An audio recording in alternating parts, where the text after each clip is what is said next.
Hi guys, Judy here. I also want to make another video real quick here about getting together in fellowship. Um, it's not, it's not for everybody, okay? But I do know that some people do have the desire to gather. And so I just want to encourage you to pray about just putting it out there to people. If you have a channel, say, who would like to gather? Is there any other rapture-centric people out there that love his appearing that want to get together? Because I saw a vision, I saw it twice, of us walking down the road together, the bride on earth before the rapture. And just because I had this, like I said, it doesn't mean we have to wait for this before he comes. You know, um, but this is what I saw. I saw us marching down the road. Some people were singing, some were dancing, some were playing instruments. Everybody was doing their own thing, but we were together in one accord, and we were saying our purpose for going on the walk was to welcome the Lord. Come, Lord. People were saying, come, Lord, we welcome you. Spirit and the bride say, come. And I had that twice, and I kept telling Jerry, I feel like it'll be powerful if we meet in person and do this. So obviously we all have different schedules. We live in different states.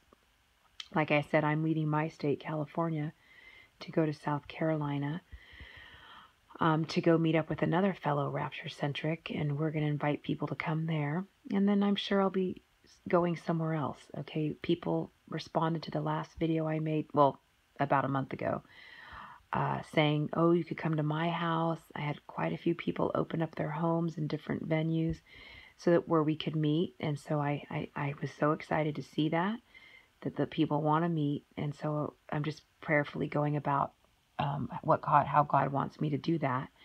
But, you don't have to wait for me either. As you pray, you have the Lord's Spirit in you. You're anointed. You have faith. You can open up a gathering where you live. And just, if you have a channel and you have subscribers and stuff, you can just say, do you guys want to meet? Is anyone in this area? Or you could meet at not your house, but maybe a restaurant or a beach or a park. And, just welcome the Lord to come. Hold hands or just stand there together, put your hands up, and just let the Lord know that we're excited to see you. We'll be fools for you if you want. I even told the Lord, what do you want me to do, stand on my head in traffic? I will do whatever if you'll just come. Okay, there was a day where we used to joke, like, I will do anything. I will eat a frog, okay, if you just come, right? And that's what a bride in love does. You'll do anything for your groom. The groom will do anything for the bride. It's just what love does. Love behaves kind of crazy. When you're in love, I don't know. I mean, I liken it to, I remember being engaged and being so in love before I got married. It's like you feel like you literally do anything. You're crazy. You're crazy in love. It's that engagement period. It's that's what it's like. So anyway, I just want to say that, and I will be making other gatherings, and we're anointed. The bride is anointed, and we can lay hands on one another, and we can watch God do healings and signs and miracles and wonders right up until he gets here. He told me he's putting the finishing touches on his bride. And those of us who have, uh, you know, for myself, I'll just speak for myself. I've had a long walk with the Lord, and he's done a lot in that walk. And I consider myself kind of like a mother, sort of, like a mother rapture bride, if you will, just because I've been through a lot. And I just feel like I can, well, I don't feel like it. The Lord uh, uses me to gather people to himself and to heal and to pray for them. And some people I pray for and they don't get healed, and that's not my responsibility. That's God's. Of course I want to see everyone healed instantly, but sometimes he does it, he does it different ways. But, healing is in many forms. It's spirit, soul, and body. Sometimes he heals the mind first, and then he finishes up with the body. It's just a process, and we trust God. But we're still to be faithful to pray for one another and lay hands on one another and believe for healing in all types of ways, because the Lord loves you. And while we're here waiting for him, he wants you to have a good life. He wants you to be whole. And that's what he told me. I want them to be whole. Rapture-centric is a condition. The only cure is the rapture. That's not what I'm talking about. I'm rapture-centric to the core. It's just up and down and all over the board, right? But I'm also talking about a real pain that people carry, a sorrow. That God wants to take that from you. Even on my worst rapture-centric day, I'm full of joy and hope and peace because I know who I serve, because He spent years healing me and getting me healthy and whole. Okay, and I thank Him for that. And it is possible for you to have that, and it doesn't take years. Okay, He's doing a work right now that's quick. He's accelerating it because He loves you, and He wants you to know and be confident in Him, your groom. He wants to pour out His Spirit on people before He gets here. And if He comes tonight, it'll all be done after the rapture, okay?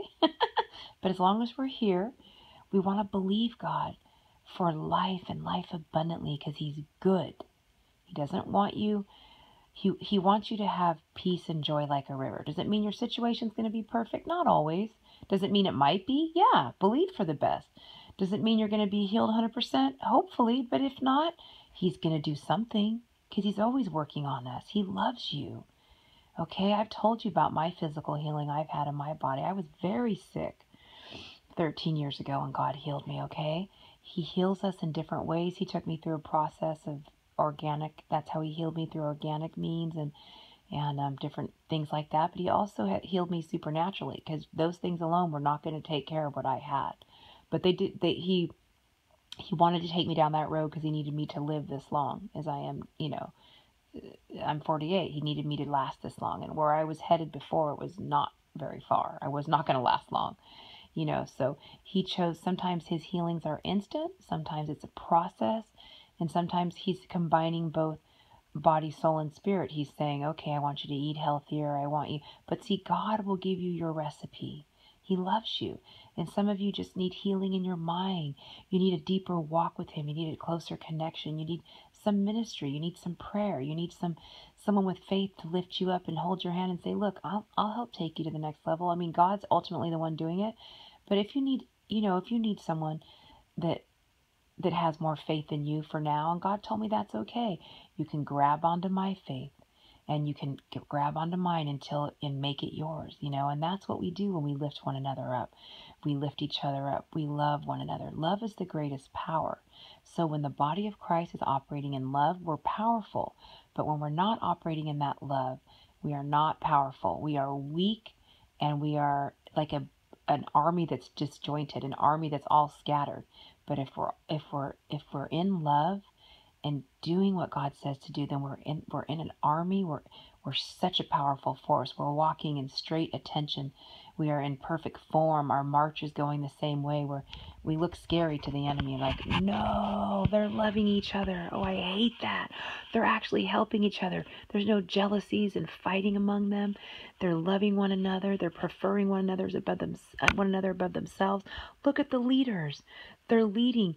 You know what a true leader does? A leader doesn't act like they're in charge and stand on stage. They become a servant. Okay, and the church has had it all wrong. The organized religion and church has it all wrong. You got this one man standing on a podium, everyone throwing money at him. It's wrong. That's not what God made the church to be. Okay, and He puts some people on a podium, and that's okay. And He does pay some people.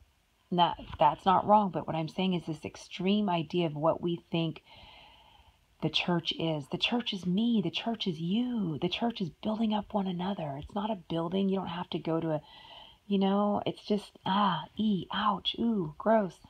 He pulled me out of organized religion and quote unquote the church building. Oh, how long has it been? Gosh, a long time now. Probably 7 years, if not more. But I was in it for over 20, so believe me, or 20 at least. It was a good thing. It was where I was. And if He has you in a church right now and it's where you're supposed to be, then good, go there. But the church also doesn't reside in a building. There's many of us He's called outside of a church. Maybe He's called you to go to the building and to be a part of the church outside the building. We're all the body, okay? But it's love. Love is what's going to bring healing. Love is what's ultimately going to bring our groom to come get us. Okay, that's what's ultimately going to bring our groom is love. That's what a marriage is. Oh, He'll see us loving one another, and He won't be able to just stay in heaven any longer. He just got to come get him. Look at that bride. Look at them loving one another. Look at them preferring one another above themselves. Look at them laying aside jealousies and who's first, and oh, they're just loving. They're becoming servants to one another. And I see that happening on YouTube. I see that on people's videos. I see people that are just giving of their time, even if they don't have it, unselfishly, and loving people and being sweet. And it just makes me happy. I watch certain videos just because they're just giving what they have, and it's beautiful. And I watch certain people over and over again because I just love the way that God shines through them. And their video wasn't even like super, like what someone would say would be powerful. Okay, but it was love. It was just kindness and love. And that is powerful, but most people don't see it that way. They see powerful videos as somebody, maybe preaching really loud or something, giving some amazing word. But to me, most of the time, it's just someone that overflows with the love and joy of the Lord. That's where I see anointing. Yeah, it's just cool, guys. And I'm drawn to that. I'm drawn to love because I'm drawn to God, and God is love. And wherever I see that, I get attracted to, and I want to stay right there. I'm like, ooh, I'm hanging out with you. I'm hanging out with you. You have love. Love, love, love. All right, I love you guys. Have a good night. I got to get up real early for work. And got tons to do, so I'm going to try to go to bed now. I just had to get these things off my chest. Love you too. Bye-bye.